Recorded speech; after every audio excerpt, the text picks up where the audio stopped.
ஒரு சினிமா எதுக்கு பார்க்குறோம் அப்படின்னா, ஒரு நல்ல ஃபில்ம் மேக்கர் வந்து ஒரு நல்ல கதை வந்து ஒரு தெரப்பி.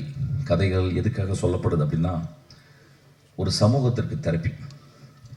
எப்படி இருக்கணும், எப்படி இருக்கக்கூடாது, எப்படி வாழணும், எப்படி பிரச்சனைகள் வரும்போது அதுலேருந்து கலண்டு வரணும் அப்படின்றத ஒரு சமூகத்திற்காக ஒரு எழுத்தாளன் தன் வாழ்நாளை மறந்து யோசிச்சுக்கிட்டே இருக்கான்.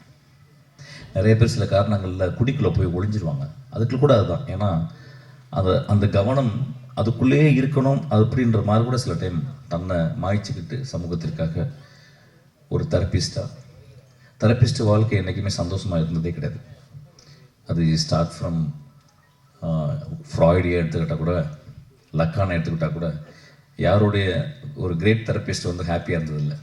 ஏன்னா அந்த ஹாப்பினஸ் எல்லாம் எப்படி சமூகம் ஹாப்பியாக இருக்குன்றதுக்காக அவன் தன் வாழ்நாளில் ஒரு மெழுகுபத்தி போல் எரிச்சுக்கிட்டு அவன் வந்து சமூகத்தை பத்திரமா பார்த்துக்கிறான்.